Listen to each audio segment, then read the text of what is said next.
Lamine Yamal yana Real Madridni g'azablantirdi. Bu bola nima qilyapti o'zi? Mbappe barchani shokka soldi. Bu futbol emas. Enfieldda shov-shuv. Trent Alexander-Arnoldning o'z muxlislari hushtakbozlik bilan uni qarshi oldi.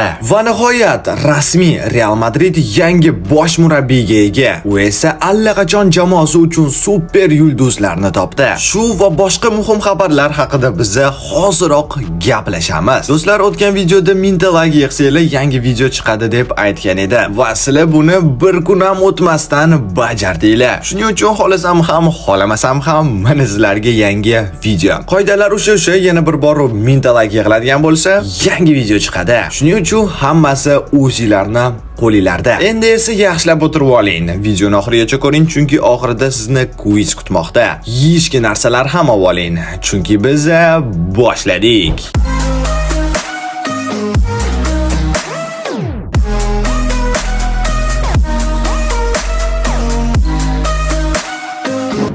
Albatta, birinchi bo'lib kechagi Super El Clasico haqida gaplashamiz. Wow, dahshat. Boshqacha so'zlar bilan bunaqa o'yinni tasvirlab berish juda qiyin. Ikkala jamoa ham g'alabaga loyiq edi, ammo oxiri Barselona yutdi. Va aynan shu o'yin orqali menimcha endi hamma tan olishi kerak, bu jamoa La Ligani ham yutadi. Kylian Mbappe yana bir bor hat-trick qayd etdi va yana bir bor uni jamoasi uni hat-trickidan keyin mag'lub bo'ldi. Bilasizmi, men Real Madrid muxlis emasman, ammo ularni himoya qilish uchun ularda 5 ta asosiy himoyachilari bo'lmaganligini ayta olaman. Va agarda hamma muhim o'yinchilar bu o'yinda qatnashganida boshqa El Clasicolarga qaraganda aynan shunisida Realda yutish imkoniyati ko'proq edi. Lamine Yamal esa yana bir bor gapiga javob berdi. Eslatib o'tamiz, o'tgan El Clasicodan keyin Lamine intervyuda Real bizga qancha ursa ham bu mavsum ular bizani yuta olmaydi deb aytgan edi. Va qarabsizki, rostdan ham bu jamoalar bu mavsum 4 ta o'ynagan bo'lsa-da,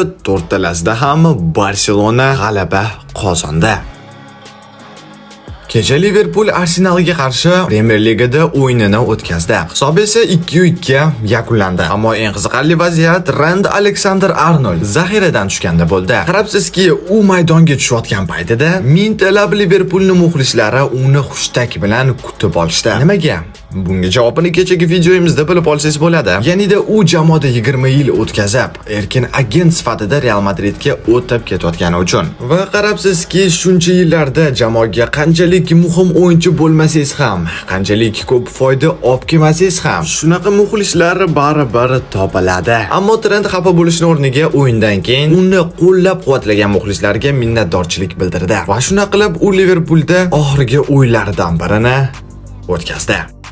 Rasmiy ravishda Xabi Alonso Real Madridning yangi bosh murabbiyi. Buni Fabrizio Romano o'zining ijtimoiy tarmoqlarida tasdiqladi. Hali Madridga yetib kelmagan bo'lsa ham, u allaqachon Florentino Perezga unga qanaqa o'yinchi kerakligini aytdi. Hujumkor yarim himoyachi Modric chiqardi va keyingi yil ham Real Madridda o'ynaydimi-yo'qmi? Bu hali aniq emas. Alonso esa Barselonaning yarim himoyachisi Pedrini so'radi. Pedrini Barselona o'yinchisini kelajak Real Madrid murabbiyi so'rayapti.